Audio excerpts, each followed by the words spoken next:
Hello and welcome back to the podcast. In today's episode, I am chatting with the lovely Brittany. This is the second episode where Brittany takes us through her first two births. And next week will be the last episode with Brittany where she will take us through her very empowering third birth of her third son. In this episode, you might notice that there is a point in the middle where you actually don't hear me anymore, and that's because, unfortunately, I actually lost the part where I was chatting. So, luckily, Brittany's part was all there, there's nothing missing, but for some reason, my part wasn't recording, so therefore I've tried to piece together the story as best as I could, knowing that it's actually missing my reaction. So, hopefully that's okay. In this episode, Brittany is taking us through her first two births, and she's taking us through the learning journey she's been on through this whole process and how much she has learned from trying to be the good patient, trying to be the good girl, going through an OB, trying to be really the patient that her OB approves of and isn't going to be a bother for her, all the way to then deciding to do things differently for her second birth, going through an MGP program, and almost giving birth on the front lawn of her sister-in-law. This is absolutely incredible. You definitely need to listen to that. And then finally, Brittany takes us through a reflection of how her first two births unfolded, what she's learned from it, and why she decided to go down a really different path for her third birth. When we recorded this with Brittany, we actually recorded it in two segments, and so I have pieced together parts of segment 1 and 2 to make it a conversation that flows and to also keep the length to a bit more of an acceptable length instead of having a 4-hour episode.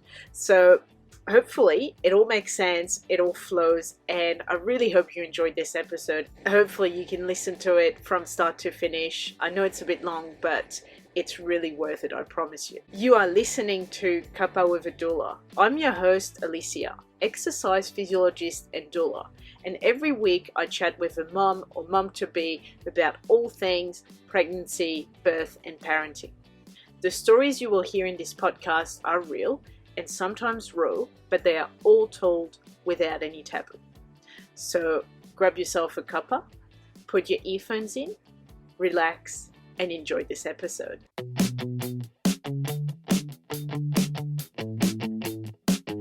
So let's dive into your story. So you've got 3 beautiful boys. Did you plan to conceive your now 6-year-old? Yes, I did. I was kind of one of those people, I was going to have kids at some stage, but no really solid plans about when I was going to have kids. You know, it's crazy. It's like you don't want kids until all of a sudden you want kids. And it was literally like my husband and I, we just been traveling overseas for 6 months, and we came back to our jobs, and we just got stuck into it, and then it was literally like just one day, and we were like, "What? So like, are you ready to have kids?" Yeah, and he was like, "Actually, like, yeah," and I was like, "Yeah, me too." And then all of a sudden, we just wanted kids, and yeah, it was funny. We'd been married for about 5 years, and kind of seemed the right time, even though there never is a right time to have kids. And interestingly, I was just having this conversation on the weekend that I actually couldn't fall pregnant straight away, and that was a shock for me. That people, because I grew up in an extremely religious school, and that was kind of my framework for sexuality and fertility and knowledge. And basically, you only get taught how to not get pregnant. You don't actually get taught how to get pregnant. And so I was actually really surprised that you didn't just like smell sperm without contraception and then you would definitely be pregnant, because you hear about all these, all it takes is one time, all it takes is a slip up and, a slip up in the movies and or in the backseat of a car and boom, your life's over. Well, for me, I was kind of ready for that, and it didn't happen. Like I couldn't actually like wrap my head around that it wasn't just really dangerous and volatile and extremely just you've got like 100% chance if you basically have unprotected sex, you will have a baby. So here I am wanting to have a baby and it's just not happening. However, I'd been on the pill for a while, and I also had the implanon in my arm because back then I didn't kind of know much about anything, and I kind of wasn't actually interested in my own fertility, or I wasn't interested in my own health at all. I was just like, oh, whatever, as long as I don't have to think about it, I'm down with this. And so that's where the implanon came in, because I was kind of sick. For some reason, I just thought taking a pill was way too hard. And and basically I remember saying to my doctor, because I wanted to get pregnant, and I said, I want this out of my arm because I'm wanting to try for a baby. I'm wanting to get pregnant. And he said, oh, well, you can pretty much get pregnant tonight. And I was like, oh, sweet, great. 6 months later, I still hadn't fallen pregnant. And I'm really embarrassed to admit that I didn't actually even know anything about my cycle. I didn't know anything about, my fertile window.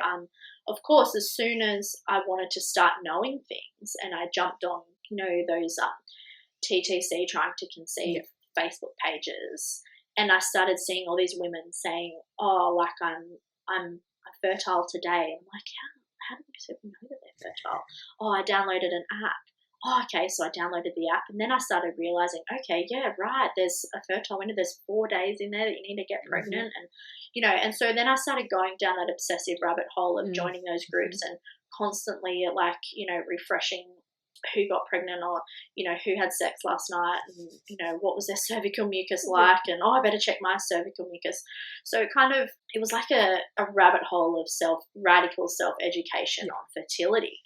And when I think back on it, I realize that that's kind of the way that I find out things. I'm like, I start doing some kind of research and someone says something and I'll pick up on it and then I'll run with it, sort of thing. And that is how I started tracking my cycles, and I started realizing about, everything to do with fertility, and I started getting obsessive almost about like checking my cervical mucus multiple times a day, and like timing sex, like everyone come home, like husband come home from lunch and like quickly like have sex because my fertile window's at like 12 o'clock today. Oh, like it was intense. Yes. And it really took me probably close to like 7 months to fall pregnant, and that was the biggest shock of my life. And I know for a lot of people 7 months sounds like nothing, but that's 7 times where you feel like a failure and you think there's something wrong with my body, considering I've had 13 years of conditioning telling me that all I need is an ill-timed bonk in the back of a party or something like that, and I'm going to get pregnant. So it was such a wake-up call for me. Yeah, and see, your experience is so common. It is, as you said, we're never taught, not necessarily how to get pregnant, but we're never taught what is a woman's cycle. Why is it that, as you said, I've had the exact same education about, oh, it takes one time to get pregnant. No, it took me 10 months to get pregnant, and I could not believe it either. And we're not taught what is our cycle, what is ovulation, what is fertility window. And then we, as you said, your experience, super common. You decide to have a baby. So you go, okay, well, I remove contraception, I have unprotected sex. I should be pregnant within the next 5 minutes. Cool, excellent, job done. And then you go, oh, okay, it didn't happen. That's weird. And when you start learning into it, there's obviously a lot to learn. And as you said, it can be quite obsessive, because when you want a baby, you've decided it's now, it's not in 5 months, it's now. Yes. And I guess, the obsession, air quote, it's a way for us to take control, to go, okay, well, the fertility is on me. I need to check, my mucus. I need to check the app. I need to make sure that I know when I'm ovulating. I need to tell my husband, we need to do this. And then I need to put my legs in the air, and then I need to rest. And then there's a lot of, fertility is a two-way street. It's not just, obviously it's we get pregnant as women, we know that. But there's also a male factor involved, and it's nowadays it's starting to shift, but it'd be good to also put a bit of responsibility on the men as well to I guess involve them, in as much as obviously they don't have cervical mucus, but I guess to also share that with them, and instead of them being told, oh, we need to have sex now, they go, oh, I think you're coming to your ovulation window, right? Because you've had your period then, and I think it's usually on your day whatever, so I think it's coming up to that, isn't it? Okay, well, let's make sure that we have sex or whatever, because it seems there's a lot of weight on our shoulders to find out what it is, find out how to get pregnant, and then figure out all the little signs in our body, and then tell the partner, and then have sex, and then rest, and then wait, and then do the test, and then find out, and so on. And it can be quite tiring. That is extremely, extremely accurate, and also was the beginning of my journey into outsourcing my knowledge to someone or something else. So instead of looking inwards about how am I feeling, how am I, like, what does this mean? Have I got ovulation pain? What is my body telling me? I was constantly looking out. Yep. So I was constantly looking at ovulation predictor kits. I was constantly looking at pregnancy tests. Yep. I was constantly looking at fertility apps. I was so there was at no point did I look inward, because I didn't have any connection to self. I didn't have any connection to my self-trust or my inner workings of my body and my mind and my soul. There was zero. There was just a big old black hole there, and that's why I felt like everything out there would tell me when I'm fertile, when I'm pregnant, and it was the beginning. It was the beginning of probably a manifestation of years of everything else is the authority in my body and not me. Yeah, exactly. And that's hard to reclaim, when you've been told don't get pregnant for however many years, since you've had your period. So you, as you said, your experience, I feel, is super common of going, well, I just decide on a contraception, the pill, the implant, the IUD, whatever, and then I forget about everything. And then I just remove or stop this method of contraception, and then I fall pregnant. That's how it should be. But then that's not how it is, because we haven't been given a big piece of the puzzle, which is the whole fertility, the whole sensations, feelings that we have. And some women have very strong pains, very strong cramps during ovulation. Others do not. It's more mild, or it's pretty much not there, or they get, they get a different symptom. For example, some women get a lot of sex drive at that point, others do not.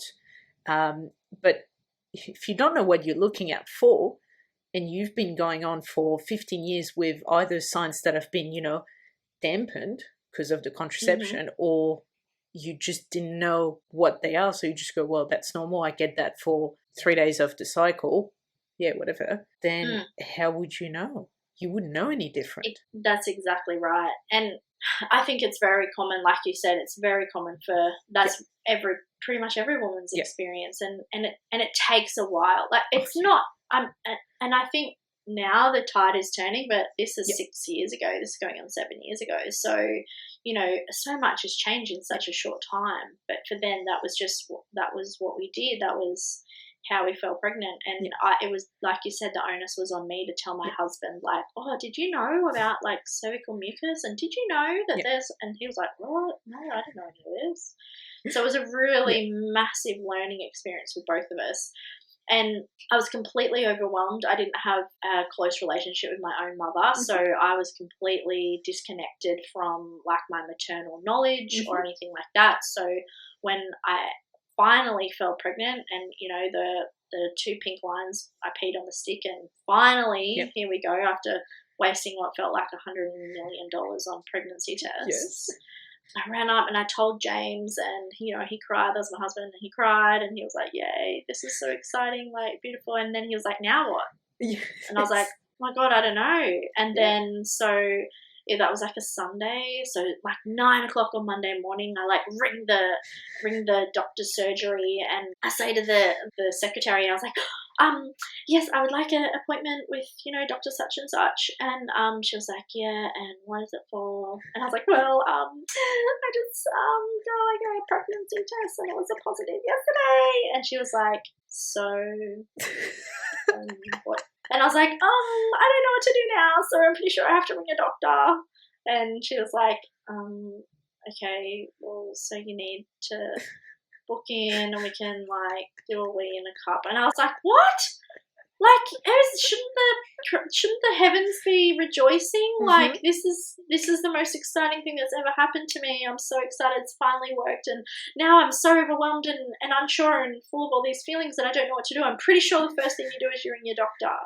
So I'm ringing my doctor, and she was like, kind of like, why? And it's so early, and you just literally peed on a stick yesterday. What are you calling me for? So I was like, yeah, okay, well, right, I'll come in then. So it was like, a whole week of me being like, oh my God, this is so exciting. And then I go into my doctor, and then she was like so nonplussed. She was just like, yeah, well, it's like super early days, and, you don't know, like nothing could happen here. And, like the chance of miscarrying is like 1 billion, whatever. And, here, just pee in this cup and we'll confirm your pregnancy. I'm like, I don't need you to confirm a pregnancy. I know I'm pregnant. Right. Like, I just peed in a stick and it's right. I don't need you to, I didn't need to wee in a cup. Yeah. And that's right. And then the doctor was like, well, we need to because, blah, blah, blah. Mm-hmm. I don't even know why. And then, also, can you sit here and here's a referral and you're going to have to go and get bloods. And I'm like, okay, don't understand why, but we have to get bloods as well as pee in a cup, as well as pee on a stick. But okay, sure, I'm going to do that.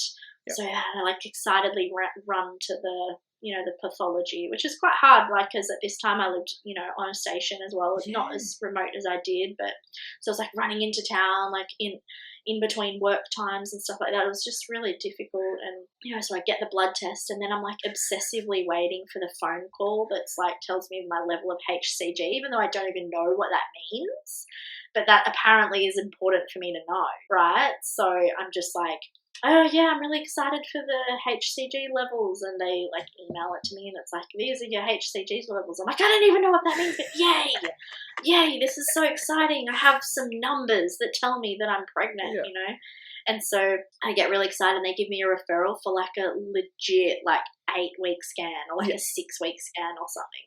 And that just felt I still remember the feeling of we had a horse truck at the time, so we just sold our car because we realized we were pregnant. So we just sold our car and we were going to get a bigger car, obviously. I had to drive to the ultrasound place, which was an hour and a half away from my house. Wow. And drink this stupid liter of water or something for the 6-week scan. And I go there, and there was I'm not going to deny that there's just something absolutely beautiful about that first time of hearing that little heartbeat, and I was just overcome with emotion, oh, it is real. It isn't a dream. However, let's just acknowledge the fact that whole experience, I never once was able to trust myself to be well, I don't need a wee test or a blood test or a 6-week ultrasound. Actually, just know that I'm pregnant, and actually getting any of those tests is not going to change the outcome of whether I'm pregnant or not. I'm still going to be pregnant when I walk out of the ultrasound to when I'm not.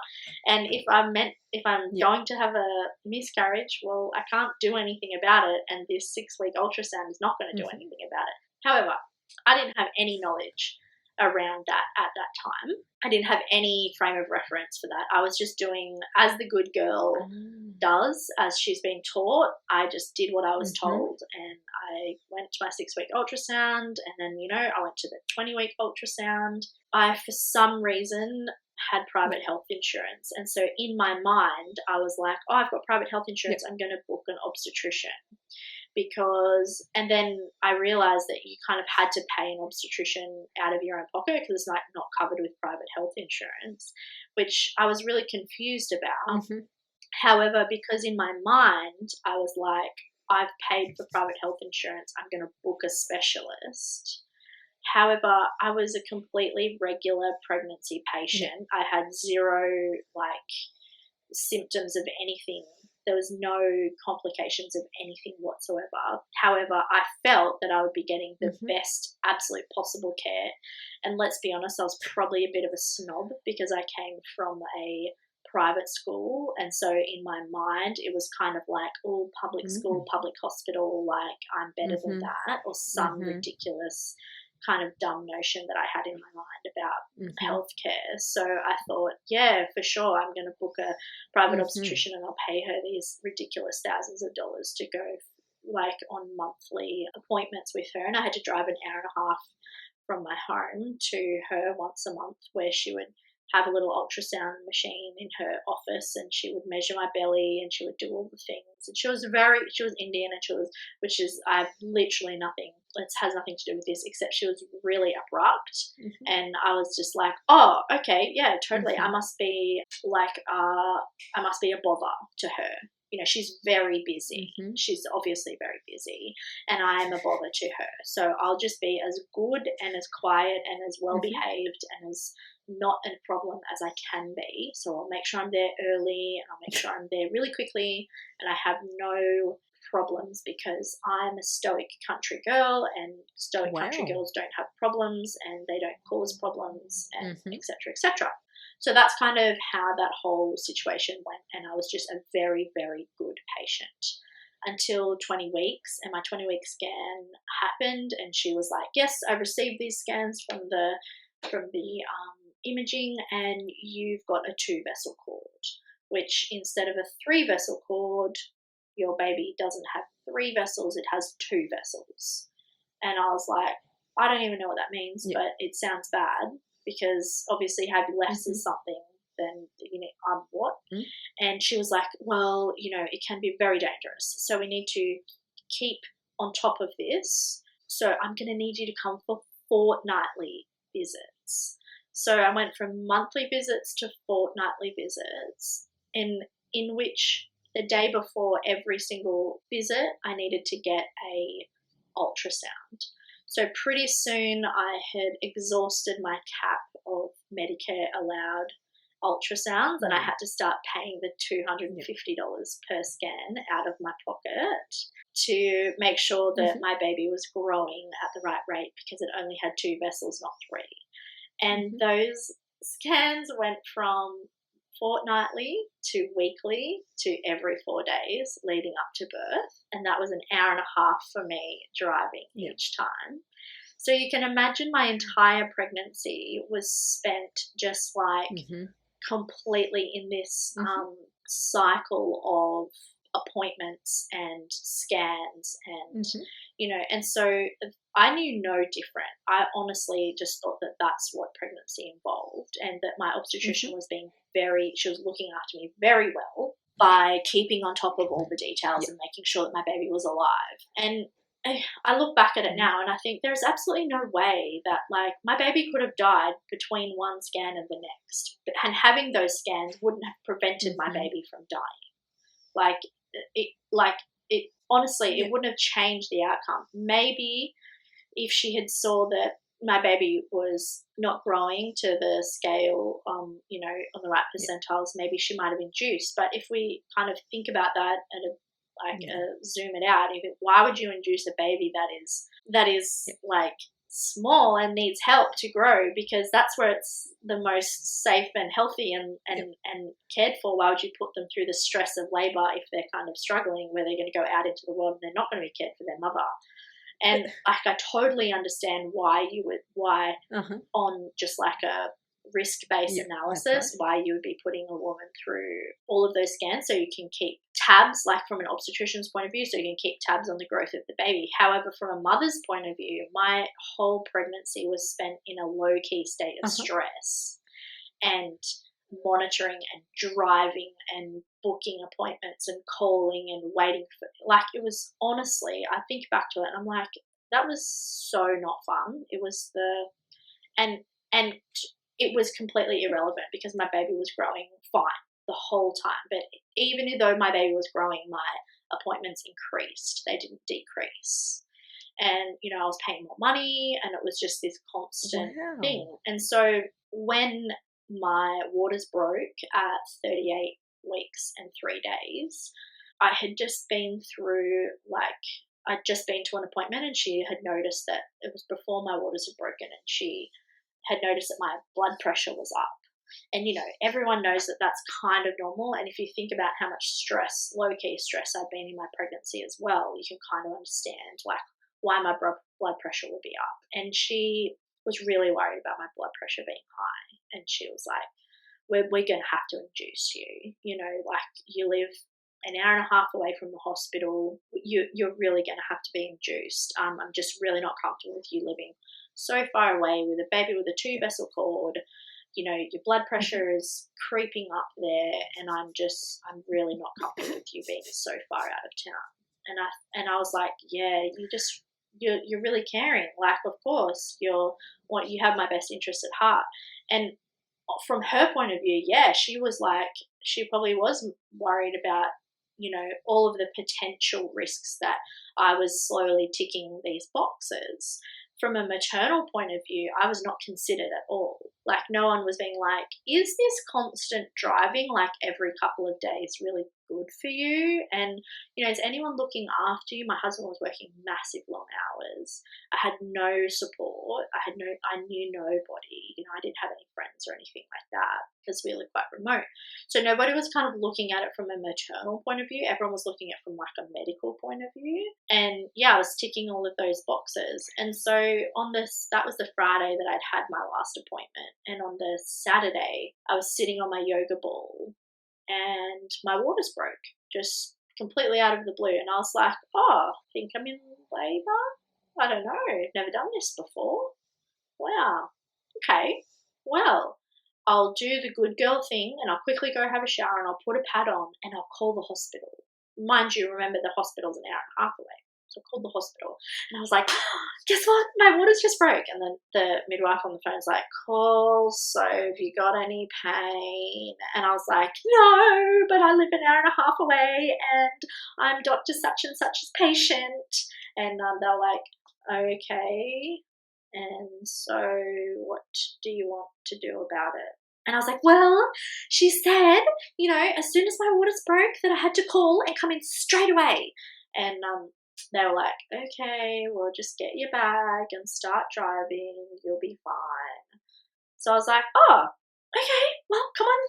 James so excited. We, like, get in the car and we, like, put our bag in the car and we start driving, like, to the hospital. It's so fun. And, you know, we get to the hospital, and it's like 3 o'clock in the afternoon. My waters are broken. So it was kind of like 5 by the time we get to town. And still nothing happening, just waters leaking everywhere. James is like, you hungry? I was like, yeah, actually, I'm kind of hungry. I could eat. He's like, well, you're kind of going to have a baby pretty soon, so you probably should eat some food. I was like, yeah, righto. So we pull over and we get burritos, of course, because that's what you do. So I'm, like, in the car eating burritos on my way to the hospital. Anyway, we, like, park at the hospital. It's such a surreal feeling, you know, because I'm like, nothing's happening, but I'm apparently arriving at a hospital to have my baby. Start, like, walking. We, like, park the car, walk into the hospital, and I'm, like, excitedly waiting outside the labour, you know, area with my little bag. And James is like, yay. We're all like, yay. And we walk in there, and the nurse is just, like, so unimpressed that we're even there. Like, what are you even doing here? And I'm like, oh, remember, I'm Brittany. I called you. I'm such and such's patient. You know, thinking I'm going to get, like, preferential treatment or something because I had a private obstetrician, and they're like, yeah, just go down there. Like, you're not even in labour. Like, what are you doing? And I was like, yeah, I know, but I live like really far away, and I think I should, like, be here because, you know, that's what she said I should do. And they're like, okay, just go to that room down there. Like, not even labour, but whatever. Anyway, so James is, like, with me, and we're kind of just sitting there eating our little burritos in the bedroom, getting zero pains whatsoever. And I'm like, okay, rightio.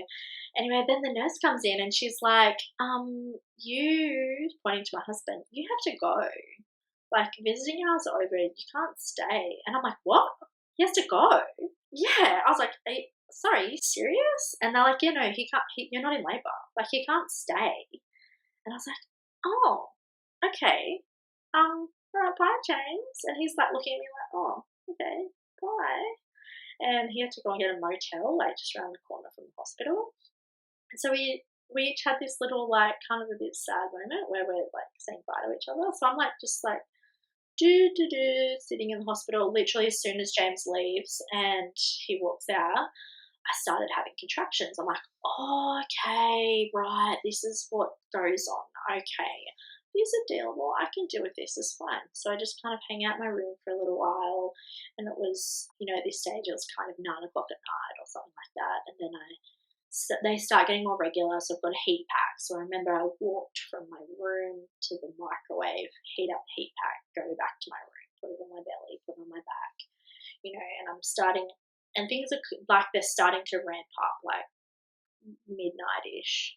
I laboured by myself all night. All night I just walked back and forth from my room with the heat pack and back. And to the point where I'm like hanging onto the side of the rails of the hospital, like, oh, this is, I can't walk any further. And then I'd go. And about 5 o'clock in the morning, a nurse comes and checks on me and she's like, how are you doing in here? And I'm like, this is my first baby. I'm completely by myself. I'm completely alone. I've got nobody. And I don't know what I'm doing. And she's like, oh, you're doing great. You're doing great. Just keep doing it. Whatever you're doing, just keep doing it. I'm like, okay, I'll just keep doing it then. No problem. Oh, I know. She's like, just whatever you're doing, just keep doing it. I'm like, okay, so rightio, that's fine. I'll just keep doing it. Okay, do this thing that I'm doing. And I remember I had my little contraction time, a meditation thing in my ears.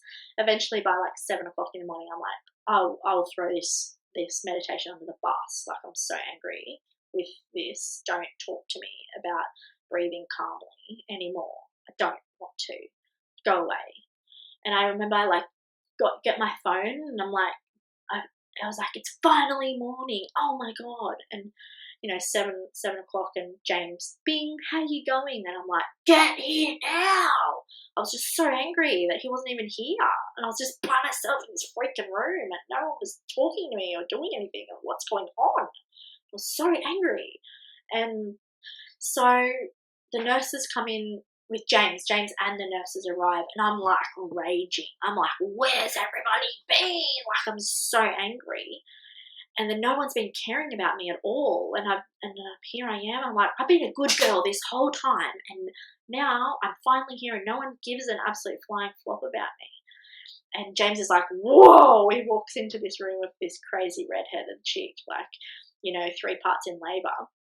Anyway, they're like, oh, we might wheel you down to the labour suite now. And I was like, okay, that would be great. So we start like going down to the labour suite. Anyway, then the obstetrician walks into the room and I'm like, ding, put on my little halo and I'm like, hi. And she was like, you poor thing. Have you been here all night and you've been labouring all night? And I was like, yes, I have, and no one's cared about me at all. And she was like, oh, you poor thing. Let's just pop you up on the bed and we'll just check. Oh, what time did you arrive? 5. Oh, okay, so you're at like 12 hours now. Let's see how you're doing. She's like, 4 centimetres. Wow, not much. Okay, so you've been here for about 14 hours now, 15 hours, and you're only at 4 centimetres. No, she can't. This is not fair on her. She can't have this. No, come on, come on, everybody. We're just going to start you on the Cinto, okay? We'll just help these along because you're just probably really tired. Did you get any sleep? No, you didn't get any sleep. Oh, okay, we need to start her on the Cinto. This is not good enough. I can't believe that this has happened to her all night. Poor thing, poor thing. And I'm like, yeah, poor me. So James is like, yeah, poor Brittany, you do something with this crazy woman. So here I am, boom, Cinto, straight up, no conversation, no nothing. It's just on the Cinto. No, nothing. It was just you poor thing, I'm going to help you out.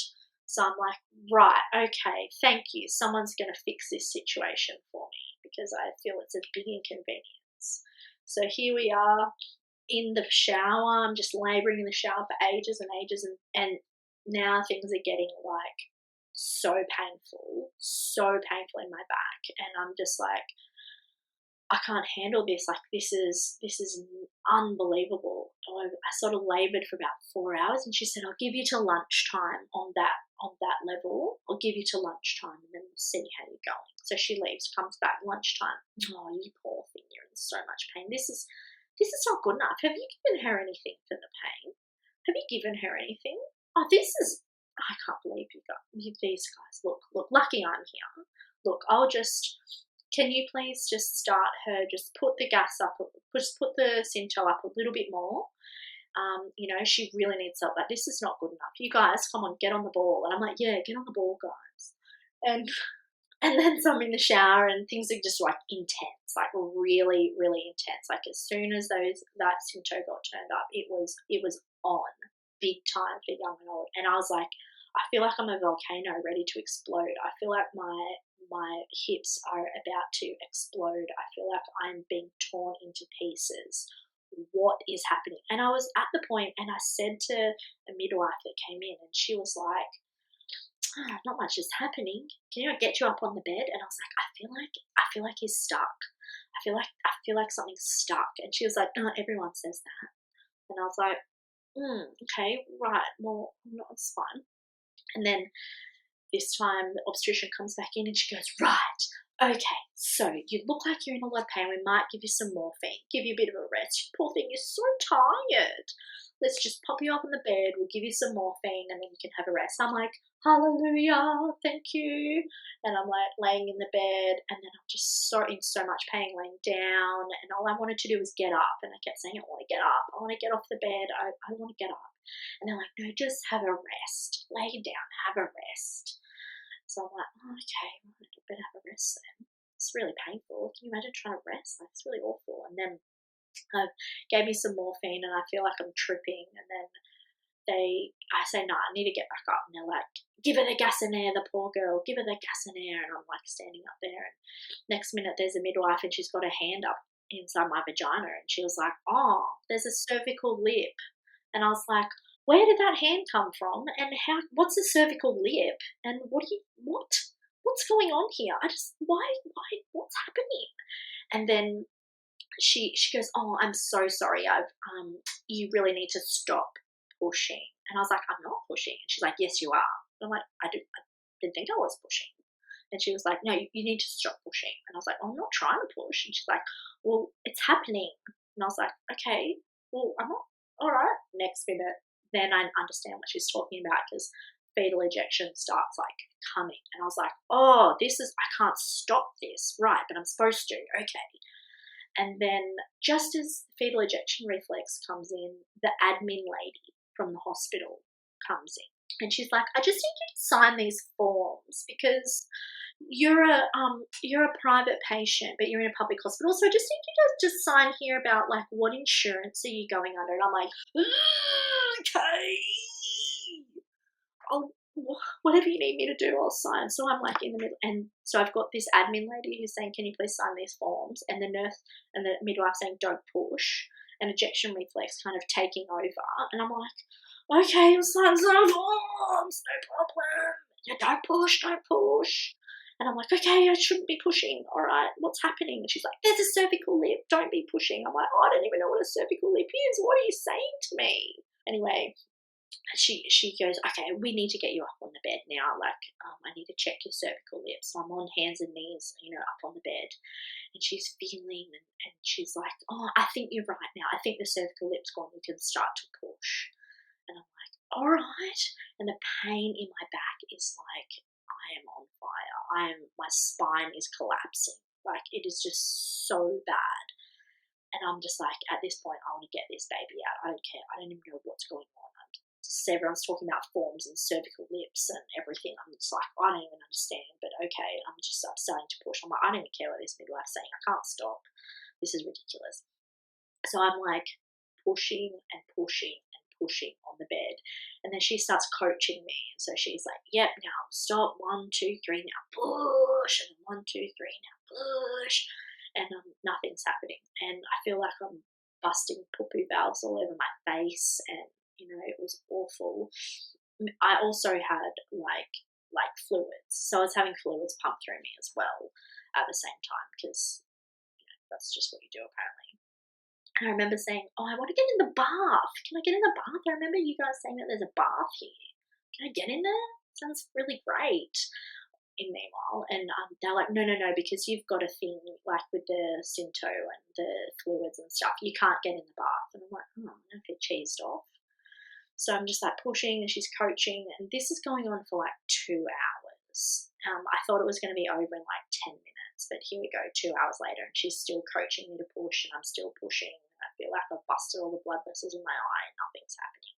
And she's kind of telling me I'm not pushing right. And I'm like, oh, okay, rightio. I'll just change the way I push then. I'm such a good girl. And obstetrician comes in and she goes, right. She pulls on her gumboots and she puts on the plastic apron and she pulls off her Jimmy Choo shoes and she puts on her gumboots and she's like, right, let's do this. We need to get this baby out. This is ridiculous. I can't, this is, what time is it? It's 3 o'clock. Oh my God. This poor woman. Yeah, and she's like ordering everybody around. So she's like, get up on the bed. And I'm like, okay, rightio, I'll get up on the bed, no problem. So here we go. I'm on the bed and she goes, right. Now what we're going to do is we're going to start off with a ventouse. And are you okay with that? And I was like, oh, yeah, what? At this stage, I'm just like, life is imploding on me. So I just get this baby out no matter what. She puts the ventouse on and she goes, okay, push, and the ventouse falls off. And she goes, okay, we'll try again. Puts the ventouse on, push, ventouse falls off. She goes, I can only try this one more time. Puts the ventouse on, push, ventouse falls off. And she goes, right. Nah, wait, this is not happening. She says, pull your feet in the stirrups and then she's like, I need to cut you, okay? And I'm like, oh, okay, like what's happening, but okay. So she cuts me, she gives me an episiotomy, and she gets the forceps, and she's like, baby's not quite there, but we need to help him out. I'm like, okay. And the forceps on, forceps fall off. Forceps on, forceps fall off. And she said, you've got one more chance, and I'm preparing upstairs for you. And I'm like, okay. And she goes, so it has to be this, it's now or never, or I'm taking you upstairs. Obviously meaning she was taking me for a C-section. And this was like do or die. It's now or never. I feel like I'm going to actually push my insides out of my vagina to get this baby out because I cannot fathom moving from this place where I am right now to go and have a C-section. Not that I was scared of having a C-section because I didn't even know what that meant. The actual thought of leaving the room while like half of my insides were like everywhere, I just couldn't even think of that. So I was like, nah, I'm not doing that. I'm going to get this baby out. And I pushed and she pulled and she pulled and I pushed and she pulled. And baby finally came out. And it was an awful experience and a massive sense of relief all at the same time. And she puts this baby on my chest and he has blood all over him from himself where his scalp had been torn from the ventouse falling off so many times. It actually, like, if anyone knows what a ventouse is, kind of like a cup, like a suction cup, and they like put the suction cup on the scalp and they like trying to vacuum the baby out kind of thing. And it actually didn't get, like often like the vernix on the head can kind of interrupt with the seal, and like it just like it suctioned off his skin, off his scalp. And so it was crazy. So he had this huge like cone head and then this like moon shaped crescent like tear in his scalp. And I was so much shock. She like passed the baby onto my chest and cord got cut, placenta got taken away, and I was in so much shock. Like I was just like, what has just happened to me? And then she was like, here, pass the baby to dad and I'll stitch you up. And I'm like, okay. So I got stitched up. I've got these photos of my husband holding my husband James holding Austin, my son, and he's just got this big black wound on his head, and it was just so awful. And I was like, thank God my obstetrician was there to save the day, save me from that. I could very well not be here if not for that obstetrician. nutrition, saving mine and my baby's life. And I was just so thankful. And, because he had that in his scalp, they took him straight away to special care nursery. So I really only got to hold him for like an hour, and then he was taken to special care because of the cut on his scalp. Yeah, I had a shower and I went back to my room. They stitched me up, and then some guys came around to my room and were like, "That's really unfortunate what happened to your baby. Just need you to sign here that, like, if your baby kind of dies or whatever, that you're aware that, that it wasn't kind of anything that the hospital did. There was no negligence involved or anything. It was just like, just one of those things." And I was like, "Yeah, totally. It's just one of those things. Like, yeah, give me the forms. Like, I'll sign them. No problem." And yeah, so I signed the forms and they went away. And then I just spent the next 4 hours shuffling from my room up to the next floor to the special care nursery. And if anyone ever knows what that feeling feels like, of doing that weird shuffle where your womb is all floppy and empty, and your kind of pelvic floor feels like it's going to fall out the bottom of your vagina, and you've just had a billion stitches from your episiotomy, yet you're walking from your room to up a flight of stairs with other weird people around you and trying to find your baby. It's just the most grotesque experience. And I was just but I was driven by this, I need to be with my baby. I need to go and feed my baby. I was just driven by that primal experience of going to find my baby in the forest kind of thing. That's what it felt like. I need to find him. I need to feed him. And it was just this constant, I was in my bed, but I wanted to be with my baby in the nursery. So I'd just go and shuffle, and I'd look at the time, and I'd count down the minutes until I could go back and go see him again.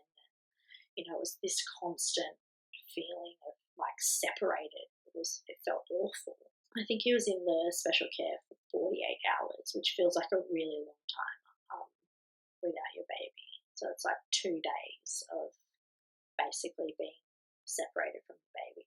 And then he came back, and I was allowed to have him in my room, and he just cried and cried and cried and cried and cried. And I was like, I don't know what I'm doing.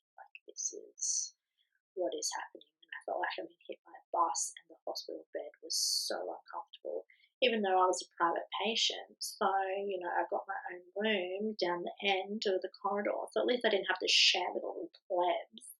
But, here we were. I apparently paid for all this extra care and stuff, and I still felt like I'd been run over by a bus. And, the whole, I didn't know how to feed, it was this.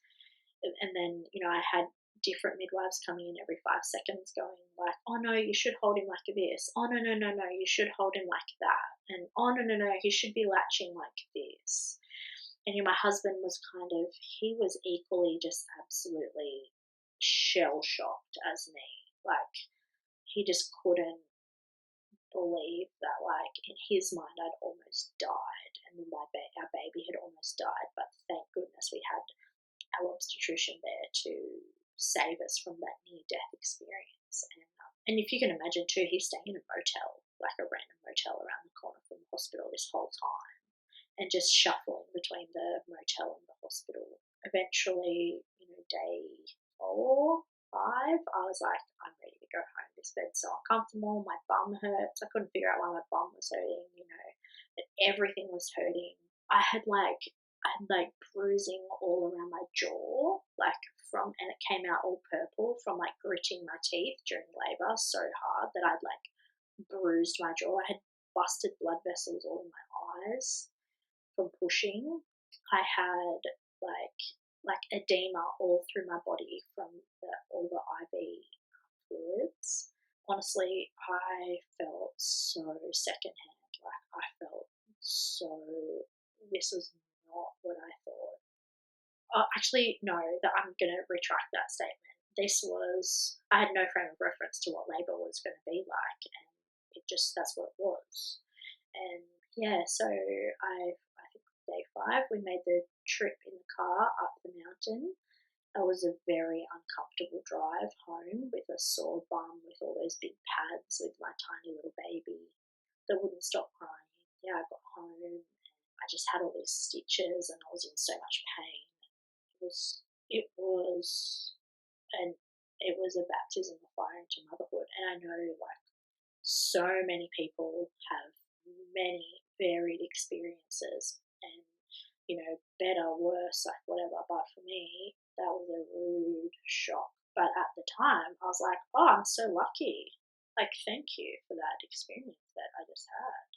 Something to consider too was that, I didn't have then after the birth, I had zero contact with my obstetrician until the 6-week checkup. So 6 week rolls around and I had finally had enough space in my labor to be like, oh, so like, when I said that I spoke up and I said, I feel like my baby's stuck. I was like, what? Like, what happened? She said, oh, it was posterior. And I was like, oh, okay. Like, no one said anything about him being posterior, like during my labor, during my birth, after my birth, like nothing. No one said anything about the P word. And I was like, oh, what's that? And she's like, oh, they just come out like the other way around. And I was like, oh, okay. And then she goes, so you ready for your IUD now? Puts my IUD in. Yeah. And I go home. That was like a kind of an afterthought. And I started Googling like, what's a posterior baby? Like, what's a posterior labor? What is that? And then I was like, oh, the back pain. Oh, that makes so much sense. Oh, the cervical lip. Oh, when everyone kept trying to put me on the bed. Like, and I was like, no, I can't. This is really painful. I don't know. And then, the obstructed labor and like all that kind of stuff. I was like, what causes posterior labors? Constant sitting, constant like, so all those tests that I'm driving to, that I'm sitting in the car for like multiple times a week for like 3 hours a day, probably not the most optimum thing that a mother of a low risk first time woman could be doing, especially a really small and skinny horse riding woman that probably has a tight pelvis anyway.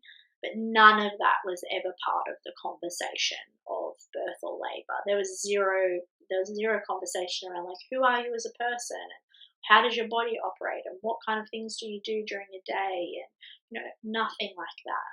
So like a lot of people will go, oh yeah, but that's just, your body has never birthed a baby before, so of course that was hard. Well, I think back to it and I'm like, well, like how come my labor was augmented at like 12 hours. I'd been there, probably not even 12 hours. No, it was just like overnight. And everyone's like, oh, the poor thing. We better save her from this labor. It was my first labor. Just let it go. It was fine. No one offered me any functional pain, like ways to manage the pain or like different position changes. There was nothing. There was none of that. It was just like, this poor girl, like we need to help her. She's in so much pain, the poor thing. It was just a very much like this paternalistic kind of labor is happening to her and we need to save her from this really painful labor. And I'm not denying that posterior labors are difficult and they are painful. Like that, there is a whole situation that goes on with posterior labors. However, that conversation, there was zero knowledge around that. And I had to educate myself. And then I was on the clock. Then I'm on the clock. I'm on the clock from like, I come in, I'm not even in labor. Really, my waters are broken. I wasn't in labor. So, but I was on the clock. And their policy is, your waters can only be open for an X amount of hours. And if you think about it, they asked me, what time did your waters break? It's like, 3 o'clock. And I had my baby by 3:33 the next day. So, and there you go. And there was like, chop, chop. There's that 24-hour window. And so like I was on the clock already. If I hadn't have come in and I'd just been able to labor on my own, like I wouldn't have been on the clock. But here we go. Like this is what we know. And that's why I decided to do things differently second time around. I went in there with zero knowledge of what I needed to know because I thought that's what I was paying for, somebody else to have the knowledge and I could just rock up and it would happen for me. And I'm going to take responsibility for that because, they had however many labouring women on the ward at that time, so they didn't have time to give me a blow-by-blow instruction manual on how to manage a posterior baby. That's not how they could best serve me. They best serve me with putting out the fire that they saw at that time. And that's where I'm going to take responsibility, and where I finally did take responsibility, radical responsibility for myself, is that it's not their job to save me from my labour.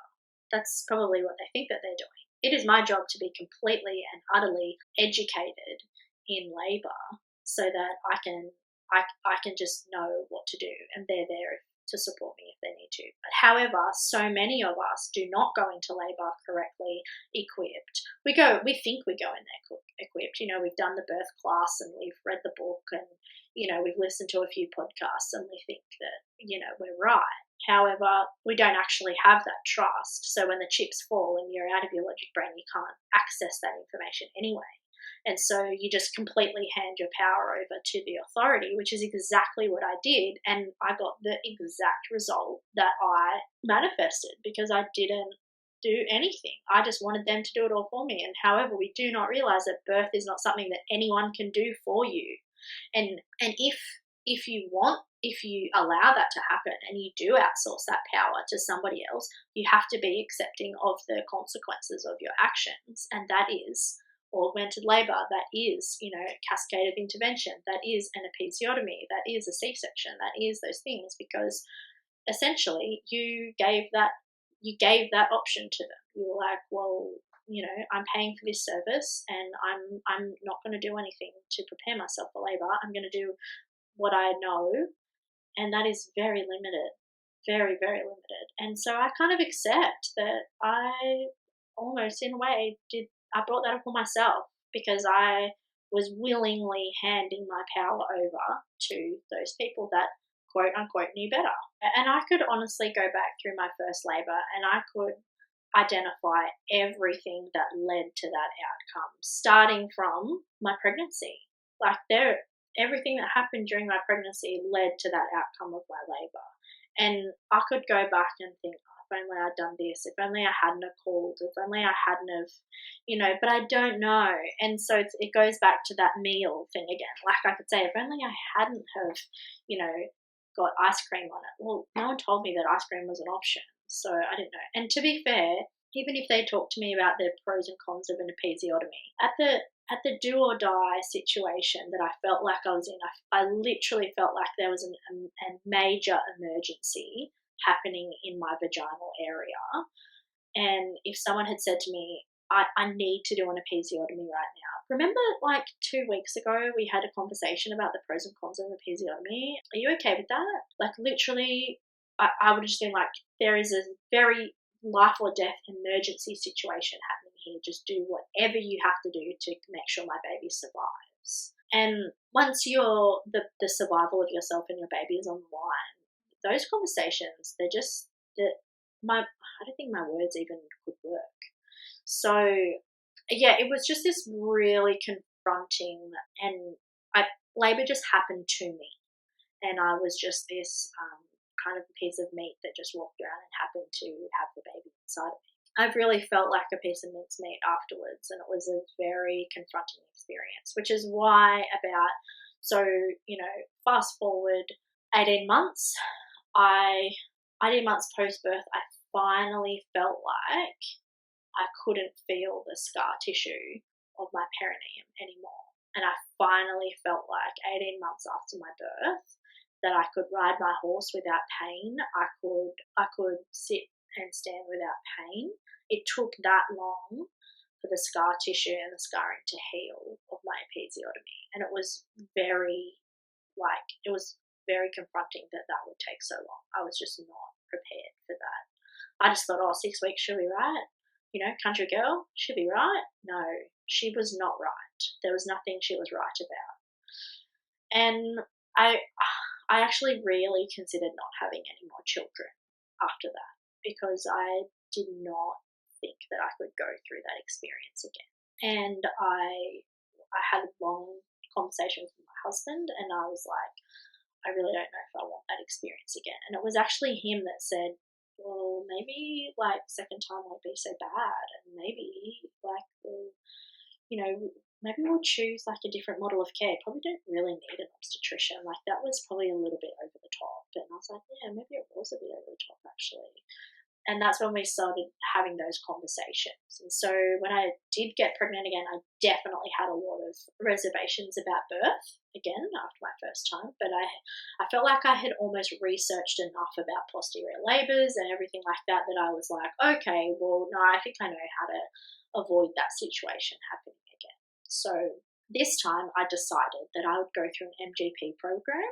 So as soon as I was pregnant, I was kind of not as eager the second time around. So I paid on the stick and I waited for a couple of weeks and whatever. And I went to my GP and I said, oh yeah, I want to go on their midwife group practice program, please. And he was like, yeah, whatever you want to do is fine by me. And I thought, all right, yeah, let's do that. And so I booked in and it was pretty competitive, to get in, and I managed to secure a place. And again, I was a model patient, I turned up on time. I didn't want to be a bother to anybody. So I wanted my midwife's approval. She was going to work with me the whole time, right? So I wanted her to approve of me. And so I was like casual, and I was really kind of just, I thought, oh yeah, second baby, I'll just be that patient that they're like, oh, she's the dream patient. So I wanted to be the dream patient. So I was just really relaxed, and yeah, just rocked up to, I think I only had like maybe a 14-week scan, maybe a 20-week scan, maybe a 36-week scan. So everything was fine, everything was normal, there was nothing to talk about. It was all very textbook. The only thing I was worried about was the cord, and the cord was fine, so we didn't have to worry about it. And I really enjoyed the midwife group practice program, and I really enjoyed I mainly had a really good rapport with a student midwife, so I asked for a student midwife as well. And I had really good rapport with her, and it was a really great experience. I loved going to the cottage. We had a little cottage where the midwives were, and I loved going in there. It was such a very different feeling than my first kind of unsupported, really clinical pregnancy and birth. This felt really like homely and supported. I felt like I had women around me. It felt really lovely. Yeah, so as birth was getting closer, as labour was getting closer, as birth was getting imminent, I was 38 weeks, and my last waters had broken at 38 weeks and 2 days or something, and 38 weeks and 2 days rolled around, and I remember I went to like a big fair kind of thing that day, and I was walking around, and I was feeling just really big and really, I was just like, I'm over this. Why am I doing this at 38 weeks pregnant? This is ridiculous. But obviously I had a toddler, and life's different. And so I was walking around, and as soon as I got home, and I was staying at my sister-in-law's house because I really wanted to be on the midwife group practice program. To be in the midwife group practice, you had to live in a certain radius of the hospital. And so I actually went and stayed with my sister-in-law because she just lived right around the corner from the hospital. I was staying with her, and as soon as I got into her door, I was like, I need a bath. Don't talk to me. I've had a really big day. I really need to hop in the bath. Ran myself a bath. 38 weeks and 3 days. Sat in the bath. As soon as I sat in the bath, my waters broke in the bath. And I was like, oh, this is handy. And I called James, I think my waters just broke. And he's like, in the bath? And I was like, yeah, look, it's all cloudy. And he was like, oh, cool. All right, what do we do now? And I was like, I don't really know what we do. So your waters broke in the bath. Super convenient for cleaning up. Love it. I know, it's super convenient. I was really excited by this. So I thought, oh, this is great. So my sister-in-law, my brother-in-law, and my husband and my toddler, so my first baby, they were all out having nachos. It's like a Mexican thing going through my births here. And there is actually good. Yeah, so I got out of the bath, and I was like, can someone bring me a pad? And brought me a pad and put it on, and I was like, hey guys, so guess what? Sitting down having my nachos, like, my waters just broke, but seriously, don't worry. Like, there's going to be nothing happening for ages, because I'm not going to make the same mistake again by calling the hospital, because I remember what happened last time, and ain't doing that. And everyone was like, oh, yeah, this is exciting. So I was like, could be tonight, could be tomorrow, it could be not for a while, so don't stress. And I was like, oh, okay, cool. So finish eating, I text my midwife. So it was so different, like such a contrast from last time. My water's broken. I'm like, bing, straight on the phone, like, yay, hospital bag, like whatever. Whereas this time I'm like, nah, we've got ages. I'm not repeating history. So I just text my midwife, and I was like, this is what's happening. And my midwife was like, I've actually just been at a birth and I'm over my hours. So mind you, this is the midwife that I've seen like through my whole pregnancy. Yeah. Get to midwife day and she's like, yeah, I can't attend your birth because I have to go home now because I've been working for like almost 24 hours. Yeah. I can't. And I was like, oh, okay, right. Okay, so I text my student midwife and she lived not far from the hospital. And I said, like, this is happening. And she was like, okay, all right, that's fine. I'm ready for you. Like, I'll be there. You know, I can, whatever you need, I'll be there. I was like, okay, radio. Anyway, so after dinner, I still had no contractions or anything, and she messaged me and she said, okay, I'm actually at the hospital now because I had to come in anyway. Do you just want to come in and we can put you on the monitor? We can see how your pregnancy is progressing. And I was like, oh, yeah, well, how your labour is progressing. I was like, yeah, well, if you want, we can do that, it's fine. And I was literally only just around the corner, so I thought, all right, so I put my toddler to bed, my sister-in-law stayed with him, and my husband and I, we just popped up to the hospital. And I'm literally like, guys, there's nothing going on. Like, I've got nothing happening. Not a twinge. She put me up on the bed. She put the monitor on me and she was looking at me and she's like, are you sure there's nothing going on? I was like, not a thing. I feel absolutely nothing. She said, I think you might be one of those secret labourers, you know. That, like, yeah, like you're one of those people that you're like labouring but you don't know. And I was like, that's not a thing. What are you talking about? And she was like, look, she said, I'm only a phone call away. Like, you just call me and I'll meet you at the hospital. When you feel like you want to come in, you can come in. I was like, all right, we can do that. It's fine. I said, I've got ages. Like, the first time, it's just such a long time. Like, everyone just chill out. Like, I was really relaxed. It was so different from the first time. I was just like, nothing's happening. It's totally fine. So we get home, and by this time it's kind of 9:30, 9:30, 10 o'clock, and we just creep back inside, and I tell my sister-in-law, like, it's fine, there's nothing happening, just go back to sleep, it's fine. And I said to my husband, look, you just go to bed because, like, who knows, it could be like 3 o'clock in the morning and I'm going to tell you to, hurry up. Yeah.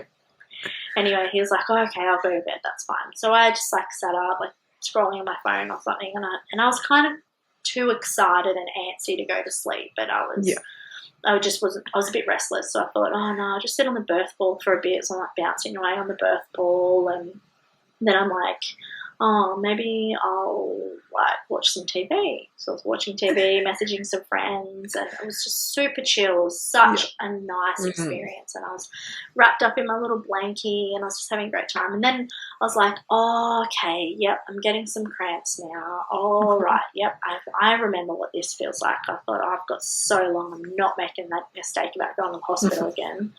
So I thought, I might just, maybe I'll just hop in the bath.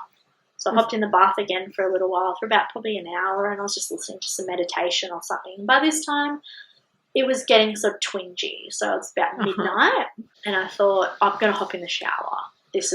And I started timing my contractions, and I don't know how I thought I was going to time it in the shower, but it seemed like a really good idea at the time. So I'm like in the shower, and they're starting to get intense. Like, I'm starting to really breathe through them, midnight-ish. And I was like, all right, if I can do this. About 12:30, I remember I looked at my phone and I hadn't timed a contraction in like half an hour. So half an hour just went in like, you go into labour brain where you can't do time. Yeah. And so I must have been in the shower for half an hour, which is a long time. I'm really sorry, my sister-in-law, because I used all of the hot water. And I was like, turn the shower off because I thought, I'll go get James because they're starting to feel like I might need someone's hand to hold. I feel like I need just some help. So I stepped out of the shower, I wrapped my towel around me, and I walked from the bathroom to the bedroom, which is just a normal house, so it's not actually that far. And in that time, from walking from the bathroom, so mind you, it's about, I don't know, it's close to 1:45 maybe, I hit transition walking from the bathroom. So I went from like mildly uncomfortable to pushing in that time from just walking. So it must have been the time of like the walking must have kind of ramped my baby along. And so I get to the bedroom and I meant to like just be like really like, hey James, can you like come out? I might need your help. And because my toddler's asleep in the bed, and I literally like go up to him. Imagine how scary it would be being asleep, and then this lady like, oh, in your face, waking you up. And he's like jumps out of bed like, oh my God, what's going on? And I was like, there's a baby and it's coming. And he was like, what? Why didn't you wake me up? And I was like, I tried. I tried to wake you up. And he's like, you should have woken me up hours ago. And I was like, no, this just happened. Like, just now. It just happened.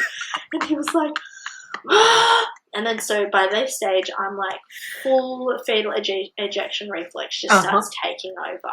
And I have no clothes on. And he's just panicking. He's just woken up and he's like, what do I need to do? Oh my God, where's the bag? Like, and then I'm like, midwife, except for the fact that he only had the midwife's number. He didn't have the student midwife's number. So he's texting the midwife going, Brittany's in labour, Brittany's in labour. She's replying like, I know, I've already talked to her. Like, I can't come into the hospital. And I'm trying to get out, like, no, you need to call the student midwife. And he's like, where's your phone? I don't have her number. And he's like running around trying to find my phone. And I'm like, oh, it's in the bathroom. Like this. And I'm like, I'm on my sister's lounge completely naked and I'm pushing and he's trying to find the student midwife's number to tell her to get to the hospital, and he ends up like throwing the phone because he can't even, and I'm like, he finds a random blanket and he like wraps the blanket around me, gets a labour bag, who remembers to find it was like near the door somewhere, and then my sister-in-law comes out because she's like, what the heck's going on out here?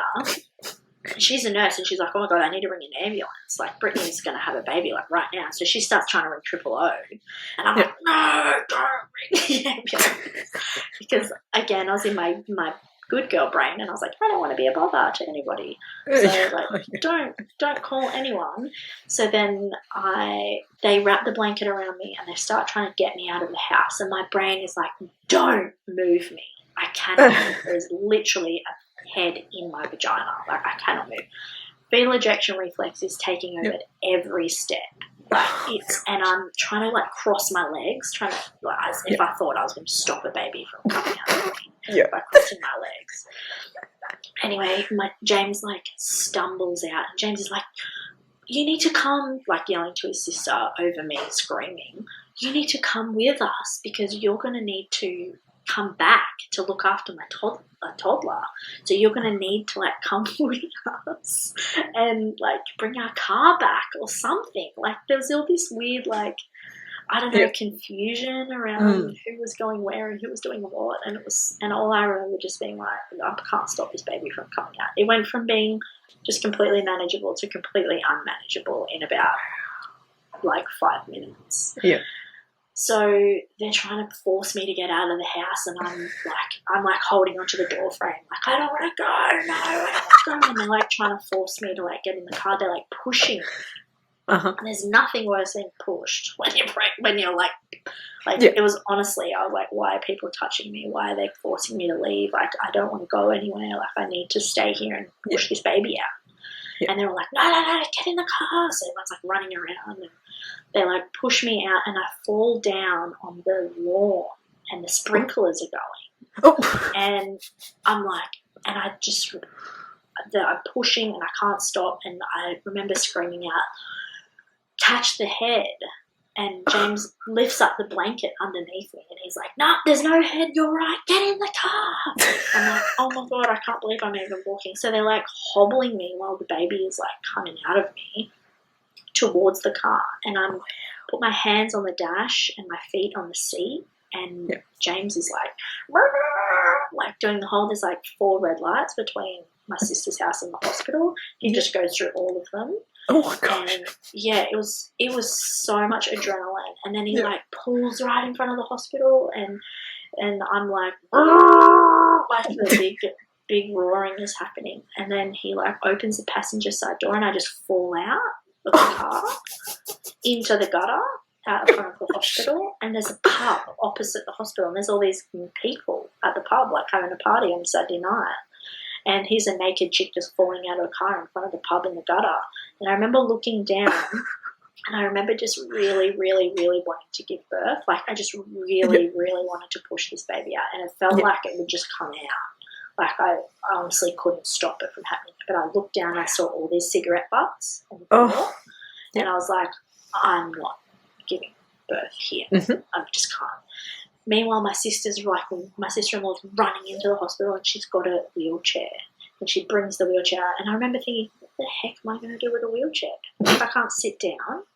And she like helps me onto the wheelchair, so I'm like kneeling on the wheelchair, like holding onto the back of the wheelchair. And they do a whole ridiculous like run through the hospital doors with the naked lady, who is basically there's a baby coming out of her, through the doors, through labour and delivery, and they bust through the front doors of labour and delivery, and like all the midwives are like, "What's going on?"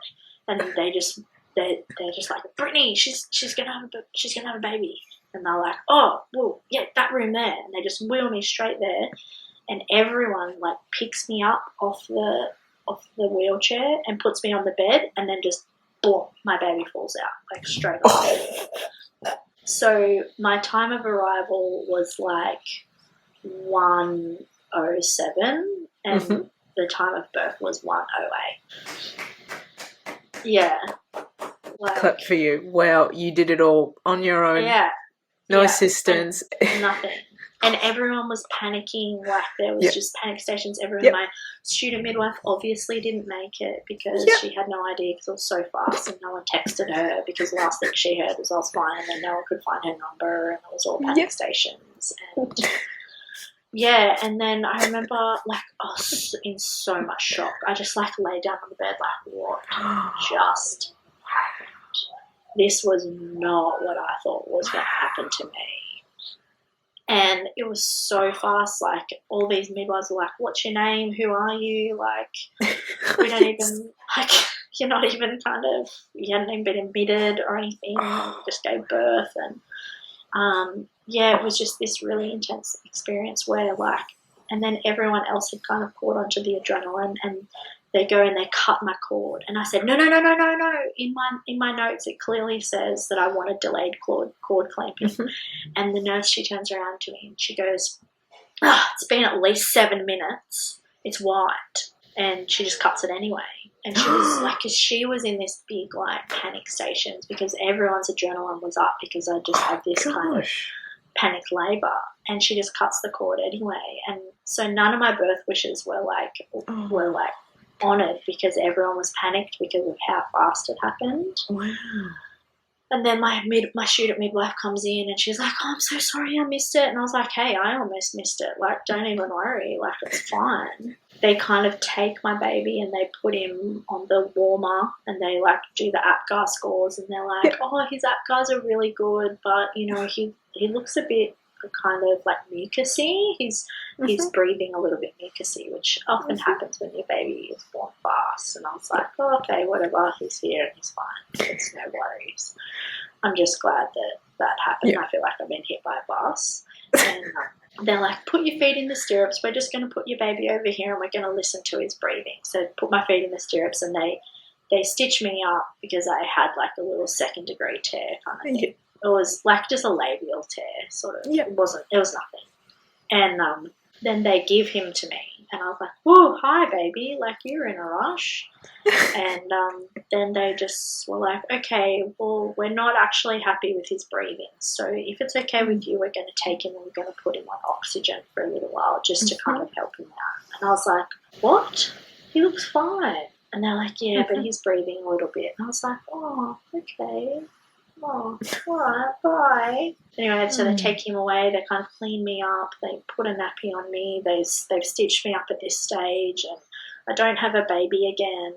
It's just like repeat of the first time. And they sort of take me out of the delivery suite and they take me to the ward, and I'm in shock. Like, it was so fast, and this whole thing happened. I'm in this situation where there's heaps of other women now. I'm in this. There's just a big ward, and they're just separated by like curtains, and there's heaps of babies crying, and there's lots of commotion happening. And I remember I fell asleep, which is strange. I don't know why I kind of really fell asleep, but I was just sort of left alone. And again, because it was in the middle of the night, my husband wasn't allowed to come onto the ward, so he had to leave. And I fell asleep, and then I woke up in this absolute panic because I could hear this baby crying, and I thought it was my baby. And I'm like looking around for my baby, like, where's my baby? Oh my God, where's my baby? Where's my baby? And then it all came back to me, like what had happened. And I was like, oh, so I'm like shuffling along to the oxygen nursery, and I go and I see my baby with the big machine all over his face and everything.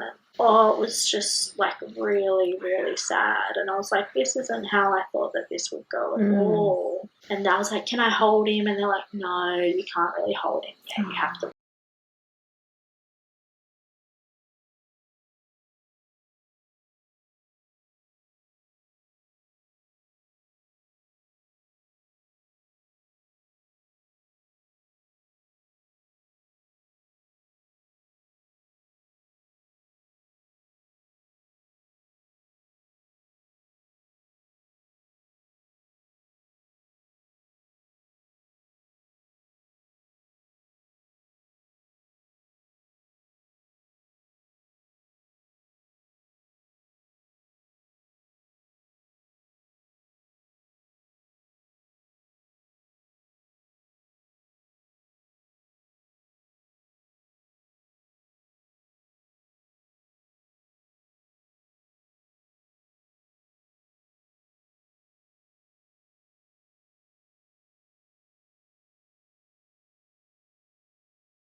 As a shock. Yes. And then obviously if you panic or if your birth partner panics, everyone's going to panic, and that is not good for you. No. But it was, and then you can't tell everyone to not panic because you're in labour. Like, you've got other things to do. Yes. And I had to go through all of those processes that happen during labour. I had to go through them at like warp speed. Yeah. And it was just as shocking and just as like transitional as a slow labour. I just didn't get the time to kind of process it. It all just happened. So then I had to process it later. And my student midwife arrived and she was a bit like, what the heck just happened? And she was all like, she couldn't really support me either because she was like, she wasn't there for it. So one second I was just like, do, and the next second I'm holding a baby. And for everybody it was a really shocking experience. And of course, from how long my first labour was to going to that, I was not prepared. There was no. And then to like have that whole oxygen experience afterwards, I was just like, I felt like I had been hit by a bus again. Oh. You know? And so many people were like, whoa, you're amazing. I'm like, I don't feel amazing. I feel like I've been put through a ringer, like, honestly. Right. Yeah, so it was a lot. It would have been a lot, and it's hard to explain to other people that a fast birth is not necessarily like, you don't necessarily feel amazing, and you don't, and sometimes you don't even realize what's happened. Like, you're, as you said, you're in shock, and you're like, but I was having like mild contractions, and now my baby's here, and in the meantime, like, I've been pushed into a car, I've been told not to push. I've been wheeled onto a wheelchair that I can't sit on, and then and all of that. It's almost like an out of body experience where it feels like it's not you doing it, but it is. Yes. And then you're going through all of that, and then, as you said, your baby's taken away. That is awful. That is awful. And for anyone, and no integration. Like, I honestly feel that maybe if you had that really slow hour after birth, you could kind of come back into your body.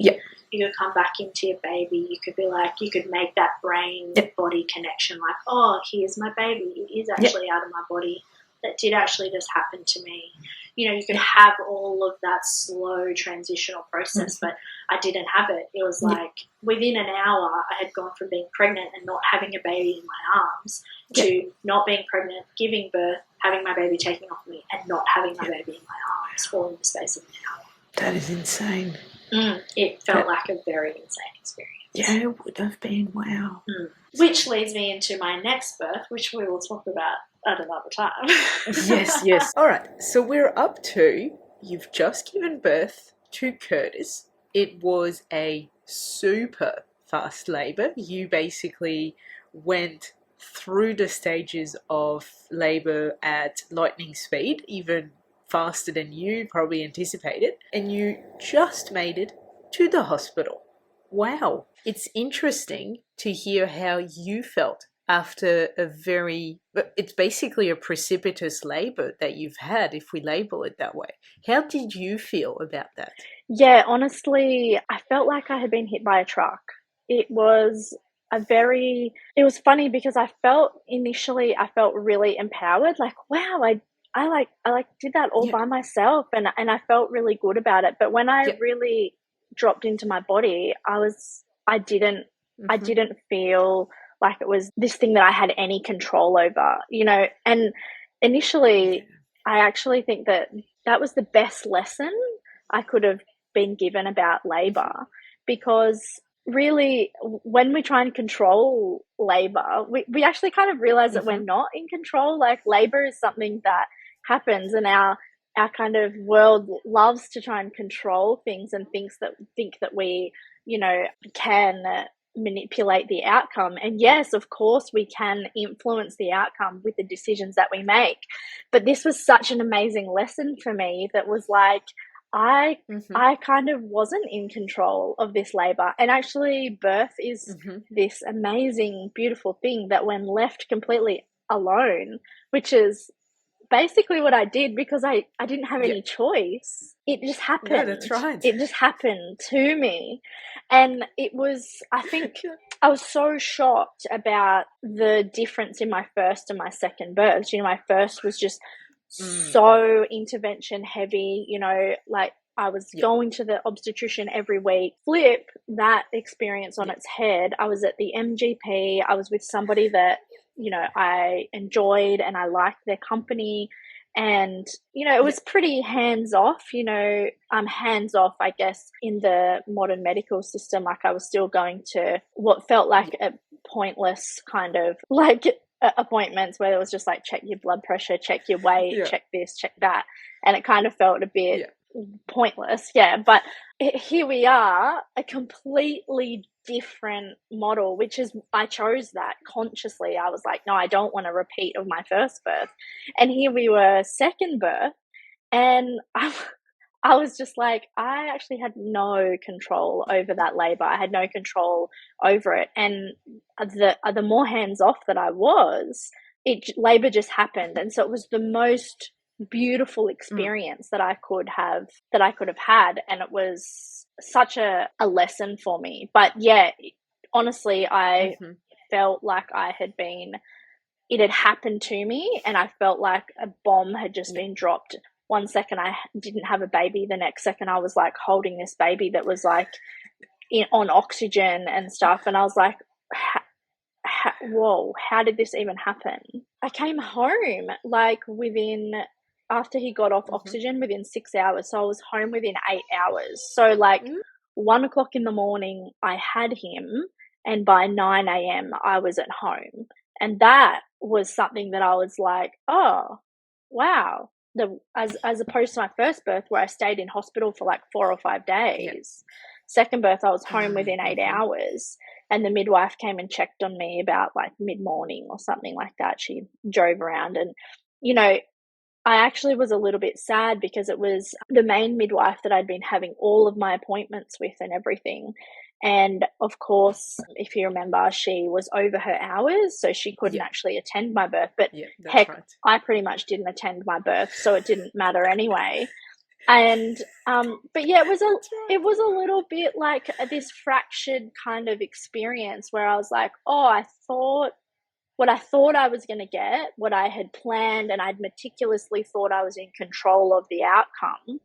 I just wasn't. Like, you know, I pretty much almost had my baby on the front lawn with the sprinklers. My midwife wasn't there, like, and I had this strange, really bossy nurse cut the cord when I wasn't ready. Oxygen, like this whole thing, and I was like, I just had the best of intentions, and nothing went to plan. Yeah, and I think that's a really good example of, you know, we keep saying, yes, you can have, you know, preferences. You can, I don't like to say formulate a plan, but kind of have an idea of where you want your birth to go, right? And especially it's a lot less about trying to control your birth, and it's a lot more about learning potential things that could happen. Like, for example, knowing what, you know, forceps are, what a ventouse is, what an episiotomy is, and just learning about those things so that if you're asked in your birth, do you consent to forceps being used, and you've done your research and you go, oh, actually, I've read that forceps can, you know, do some damage to my pelvic floor. I would rather not use that, but instead, can you use a ventouse?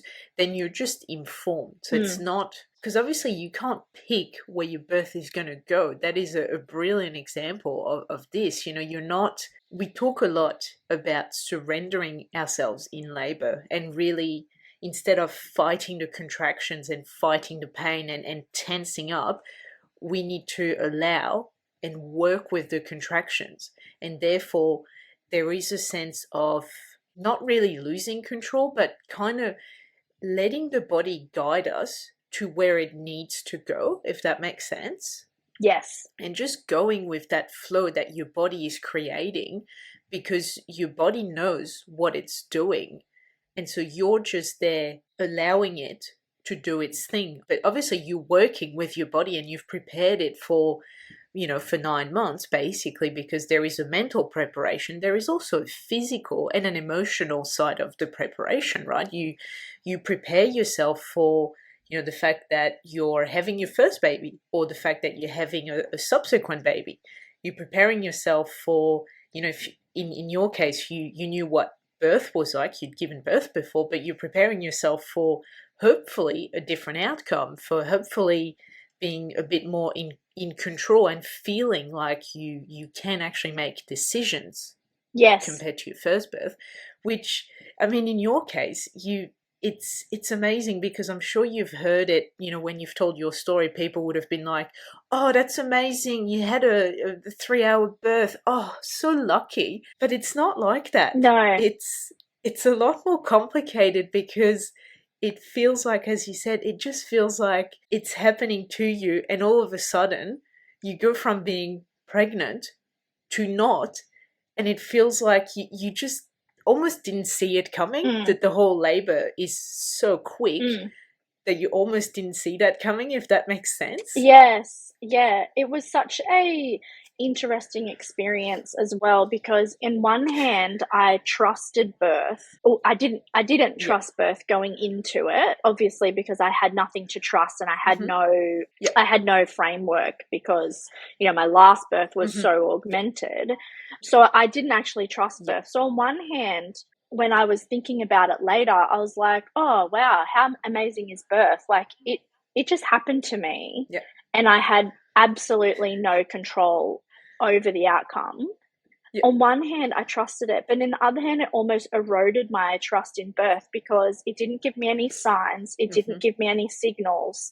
Like, I had zero idea that this volcano was just about to erupt on my. So it was this weird, complex relationship that I had with birth, and I really, then that led into the decisions that I was going to make for my third birth when I got pregnant again. And those two experiences, those two extreme experiences, really had a lot of integration that had to be made in my brain to have my third one, which was very different. So when you've just been, like, you've just given birth, and in the early days, so you said, you know, you've been hit by a truck, at what point did you start seeing it differently? At what point did you maybe do some form of debrief, maybe with your midwife? At what point did you, I guess, maybe see it in a different light, your birth? I think it was only the fact that I had chosen to have a student midwife, and she had a little bit extra time on her hands, and she came to one of my postpartum visits, because in MGP, midwife group practice program, you have like 6 postpartum visits, which I think was really great. May have missed the mark a tiny bit, because it was very much focused on just like weighing the baby, checking the baby. There wasn't a lot of maternal connection between women there.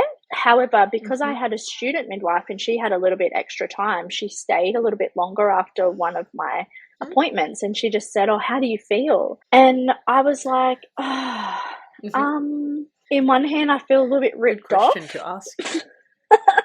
I feel a bit ripped off because I had this beautiful plan and I wanted the birth pool and I wanted everything like that, and I was like, I don't feel like any of that happened. And I wanted you there, and I wanted my midwife there, and I feel a little bit cheesed off that I had felt like I'd put in so much effort to have a different outcome, and still I felt like I wasn't in control. And she said, "Yeah, I can really understand that." And I said, "But in another way, I feel like this bloody superwoman, because like no one helped me. There was no help in my labor. It just happened." And I said, like, it. Yeah, so it's weird that those two emotions can exist at the same time. And it took a few days that's right. for the sort of for me to kind of come back into my body and sort of meld. And then it took a few months, I think, for all of the experiences and mindset shifts to kind of happen after the birth. I was just lucky that I was staying with my sister-in-law because she lives so close to the hospital, and I had some really beautiful postpartum care from her and a couple of friends who came around. They dropped soup, my sister-in-law changed my sheets, and it was something that I had not experienced. In my first birth, I lived extremely remotely. After an episiotomy and a traumatic birth, I was just on the farm by myself with my husband, and I just kind of had to get with it. After my second birth, I was around a village. I had people dropping in, they dropped food, they came and visited. And that, I realized, had a really big impact on me feeling supported and feeling empowered after my birth, because I felt held, and I felt like I had been seen. And it's very interesting that your postpartum experience actually has a lot of weight or gravity on the way that you kind of integrate your birth, because it's kind of, you're still in that portal, you're still in that vulnerable birth portal. So I think that postpartum experience actually really impacted on my recovery and the way that I saw my birth, and my physical and emotional and spiritual recovery as well. It's so interesting that you've just mentioned that, the fact that you feel your early postpartum has shaped your pretty much, the remaining of your postpartum journey, because I just did an interview with a women's health OT, which will come out hopefully soon. And we literally spoke about that at length. The fact that women need to, I guess, invest in their postpartum. And I don't mean invest in a financial sense. I mean invest in terms of finding your village. So finding services, finding people around you, that you can ask for help. So, because we know that in the postpartum period, whether you've had a C-section, or you've had an episiotomy, or you've got, stitches from tear or something, you're going to feel exhausted. You're probably going to be in pain. You're going to feel just really, really drained, really tired, all of that. And basic things like, doing the laundry, folding the clothes, cooking it takes up a lot of time if you think about it. All of those tasks are very difficult to do when you're exhausted. You're trying to look after newborn. You've got other children at home. You're recovering. you're maybe not feeling up for it, mentally, all of those are really hard. And so finding, I guess, who can help me in my postpartum when you're pregnant is probably a really good plan for most people. And that can be, like you said, for you, that was your sister-in-law. Amazing. I mean, you were staying at her house. Well, it doesn't get any better. She's on site. That's amazing. And the fact that she was, willing to help you, and that you felt that she was a good person to, for her to be around you and to see you, because let's be honest, usually you're in a vulnerable state at this point, and sometimes you kind of want to restrict, the circle of people around you to some people that you feel extremely comfortable with, some people that you're happy for them to potentially see you at, I don't like to say your worst, but I like to say when you're feeling vulnerable and exhausted and tired and emotional and so on. And yeah, investing in this postpartum and just planning it to find what is going to work and what can I delegate, what tasks can I get someone else to do, so that I have less to think about, less to do, and I can just focus on me and my family right now. That's amazing. That is something I spoke at length about, and I'm doing it again. There you go. Yes. But so important. And one of the things that came out, I think it was more than a few years ago, was this book. I remember the first 40 days. And I think when it came out, the concept of it wasn't well understood. People thought, oh, I've got to stay in bed for 40 days, like as if that's going to happen. But I think we're starting to understand now that it's more about, it's the principles. It's the principles of having basically nourishing food to help with the physical recovery, but it's also having the ability to rest because you have support around you. So you do not have to go do the groceries. You do not have to cook. You do not have to get up and vacuum the house. You don't have to get up and put the clothes on the line. You've got people around you that will help you with that. And if you feel like doing it, well, sure. But if you don't feel like it, or you can't cook for more than 10 minutes, then you've got help. You've got someone who either is providing you with meals, or someone who's there and says, oh, yeah, I can put on a stew tonight. That's fine. Yeah. You are so right. And funnily enough, the first 40 days book I actually got given in my third pregnancy. But and this is so synchronous. There's so much synchronicities around it, because it was kind of, it happened by accident without planning in my second.